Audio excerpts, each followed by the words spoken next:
Hello and welcome to NDTV Live. I'm Sam Daniel, joining from Chennai. Large number of dyslexic children in schools across India often are diagnosed or are considered as slow learners. They're labeled as slow learners, and as a result, in the long term, many drop out of schools without actually realizing their innate potential. But now, in this digital era, experts say a digital intervention is possible for early identification and also for early remedial program so that they'll be able to achieve their full potential. Technically, they are good learners, but when it comes to expressing it in terms of, say, writing or reading, there they have a problem. But otherwise, they learn perfectly well. And joining us now is Mr. Arun Fernandez, who himself is dyslexic, but he's now a successful entrepreneur who is now championing this cause. Thank you very much, Arun, for your time. How serious is this problem now in schools across India? So thank you so much, Sam, so to get an opportunity to talk. And here this is, I would call this as an invisible disability. So as you see me, I'm a dyslexic. You mentioned that that's how I kind of everyone knew that I am dyslexic, or else it is not visible. So since it's an invisible disability, and when the child is only when they are kind of facing exams and those parts, or when it is boiling down to the marks, is where they are deemed to be slow learners or not able to perform good in academics. But apart from that, the learning aspect of it, conceptual learning and all, is definitely a good thing for them. Because this is an invisible disability, even more it is more difficult to make parents understand or teachers also understand the gap. A slow learner who has difficulty in learning everything slow, walking, talking, and everything slow, versus a child having this kind of learning challenges for reading and writing. What kind of damage this kind of lack of awareness in schools does actually? So here today we have 1 in 5 children are having such difficulty, not only in urban schools or rural schools, in any school. And it is a global phenomenon. It's only not an Indian phenomenon, wherein because English to be a second language, because of that we have this difficulty. Not so. It is any language will be a difficulty for them. So in that sense, if we kind of want to have this intervention for them at earlier stage, that actually makes a big difference. If it is gone a little older, is getting a feeling like why children go to school. They go to school to build their acumen in academics and build their personal self-image and so on. But when more and more times when they fail, when they're not able to fail, when they're not able to perform in academics, or when they're wanting to read in front of the classroom and when they're not able to read, or when they're wanting to copy from the board and when they're not able to copy from the board and the teacher is complaining of the child is not copying classwork. So all this is going to make destroy the child's self-image. That is what the institution which needs to build that kind of a good kind of environment, conducive environment for the child's growth. That institution itself going to be a little difficult to make the child understand that they are good, but only they're having these challenges. So this damage is caused when the child is very young itself. And when you go ahead with the same damage every day, and every day child continues to fail and again fail, this I could say from my own personal experience, because every time I go to exams, I do not get good marks. I do write 10 pages as any other friend of mine in a classroom, but the point is the spelling might be jumbled. Because of that, whose problem it is? I know the answer orally, but when it comes to writing, it is a challenge. So that way, I feel it is very damaging for younger children, and when it is left like that, the children will actually incline to believe that they are not able to do well in academics, and when you want to push them to learn well, or kind of the overall education itself will become bitter for them. That is the damage. So in terms of damage, Will they continue to study or will they drop out? What's the worry? So the worry here is when the child is from a urban setting, and when the child is having an affluent family background and so on, they get the right remedial care, or they go to a nearest remedial tutor, or they go to a nearest support system and so on. But when it is a rural area, or when the child is not performing, and the parents are also not aware or not having that awareness on the kind of next step forward, what to take, that way the children will definitely go kind of drop out from schools. You said in this technological era, we can capitalize on the power of the digital technology. How would you use this technology to identify early and to offer remedial intervention? So digital transformation on education definitely would actually transform those children in rural areas or remote areas. How I would say it is, I will match it with the UPI. So when Aadhaar card and KYC happened, UPI is now happening about 2 billion transaction every day, and so on.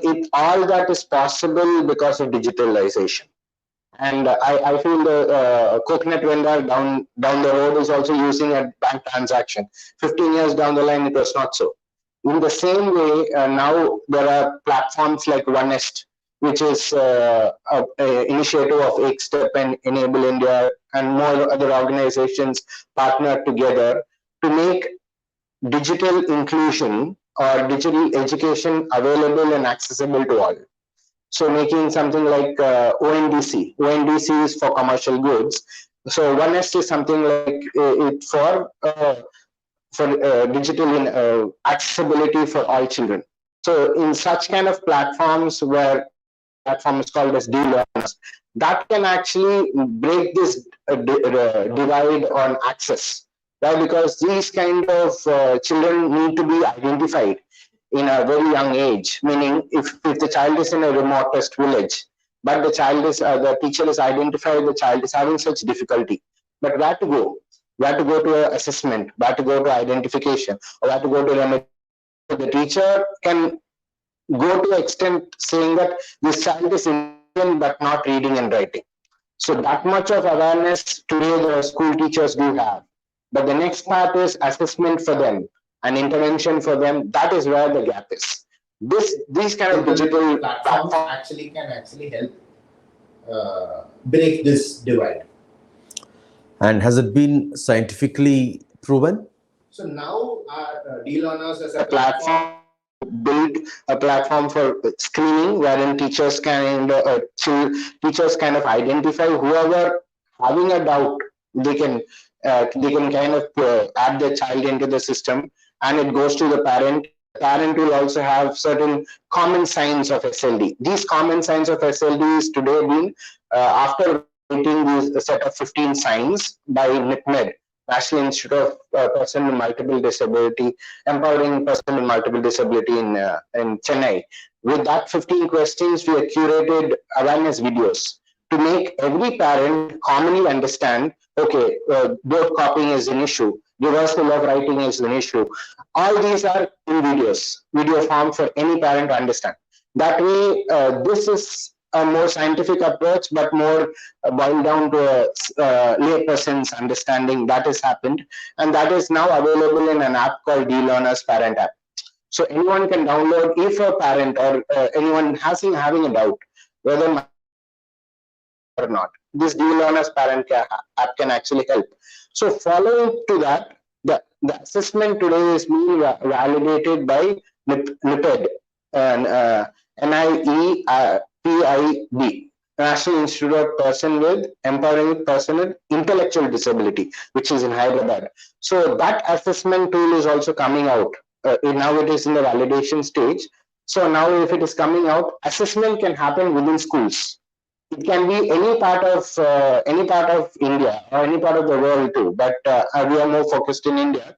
Any part of India, a teacher can be qualified. We call them as a special educator who is having an RCI, Rehabilitation Council of India certificate. So they can do an assessment for the child online. I have another fundamental question. Now, Okay, you okay, you identify identify these the children early, you offer remedial programs, but when it comes to testing, still we have the traditional method of testing via writing. When you say dyslexic children may not be able to write that effectively, how would they qualify in traditional written mode of testing? So here, the whole assessment part is not only boiled down to writing. It has many other components like auditory discrimination, visual discrimination, and multiple other ways, comprehension, and then one component is what is writing. So I will always clearly tell this: 3,000 years before only we started writing and reading. Before that, we were all talking and we were expressing over oral language only. So that way, writing is not going to define the overall testing, but definitely it is a component of testing, but that can also be mitigated through technology use. Like for instance, when a kid is actually writing in a paper that can be scanned and uploaded, a teacher from a metropolitan city sitting can actually see everything. So, so what is happening is we are having a record of each and every instances of the child. There's about 17 different tests which we have built on as when we call it as an assessment tool. That is which is empowered with Numan's battery. That's what we are matching it to and creating the validation for. So that way, the teacher can be in Bangalore, but the child can be in some part of Kashmir too, and this assessment can happen, a proper validated report can come out. No, but my question is, when you say these Children children cannot cannot write well, they learn well, but how can they be tested when testing is predominantly in written mode? No, that's where I was mentioning, wherein the testing is not only writing. It's like listening comprehension, auditory discrimination, visual discrimination, and few other more other components wherein you don't only define the child's learning ability or define the child's intellectual ability by not on seeing the writing part of it. Other components also you can actually look and analyze. For exams like class 12, or for somebody who aspires to get into IIT, they have to crack IIT JEE. Will they have to still write, or do they have the option of employing a scribe so they can orally communicate and the other person can write? Are these options available?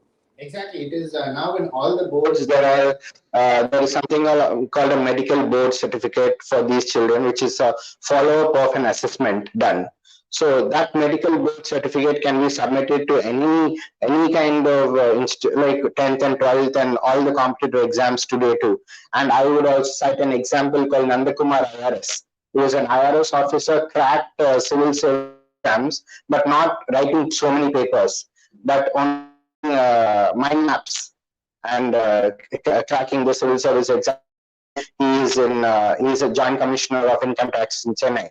So there are a lot of success stories who have actually gone to crack like IAS office exams or IITs and IIMs and so on. And I myself has been incubated in IIMB Bangalore. So the incubation process and all those processes were only oral interviews for me rather than writing. So here I would always say knowledge can be tested, but not only by writing. It can be tested in any form. But the point is that is the knowledge there or not is what is the definition for knowledge. Rather than it should only be in the written form. I feel it's gone are the days. What are the Changes, in changes in your your view, need to be made? So here, if you see, so the main change, I would say, you started the interview with saying that slow learners. So these children are not slow learners. These children are brilliant in their own ways, and I could say that they are different learners. So why every school should have a label? Because we work with across India, we work in about 6 states, and all the schools, if we see commonly, they have a big list of students and they call them as slow learners. Like through this outreach, I would say every school can call them as different learners. So that the very fact of different learning itself will actually have a lot of questions kind of coming up. Okay, if the child is different learner, how to make the child different, learn differently. So learning need not only be writing, it can be hearing, it can be visual, or different ways the child can learn. So that way, that difference is happening from for every school. I feel that this outreach can be the uh, big change maker. From slow learner, every child can be a different learner. Lastly, can you give some names of high Achievers who achievers who were were dyslexic dyslexic? when they were in school. So as I told you, Nandakumar Iyer is in Chennai. There's another very famous chef called Venkatesh Bhatt, and Steve Jobs, and we have everyone has seen Donald Duck and Mickey Mouse. Disney, Walt Disney is a dyslexic, and the guy who actually designed the iPhone is a dyslexic. Steve Jobs himself is dyslexic, and a big what is it, business tycoon, Virgin Air, the founder of Virgin Air, Sir Richard Branson is dyslexic, and all these people are dyslexics, and they've come out with flying colors. But only that is when the children, when they are as children, and when they are having this innate ability on bigger picture, big picture thinking, and creating solutions. So those creative children should not be misunderstood. I would say the misunderstood child in every class. If the child is not misunderstood, and make the child believe that you can actually, you know the answer, you just need to write it. So let's understand how to, or let's learn how to write it, rather than telling them dumb or dull or buffer or whatever. Tari Samvimkar is a wonderful movie to actually bring out an example on that case. Arun, thank you Much so for your much for time. your It was so inspiring to listen to you. And yes, it's possible for digital intervention now to help dyslexic children in schools achieve their innate potential. And there is a need for change in the way they are being assessed or identified. And it's time we stop them categorizing as slow learners, but enable them using technology to achieve their full potential. Thank you for watching. Hope you liked it. And again, we'll join you sometime later with another guest. In Chennai with Suresh, Sam Daniel, Find TV.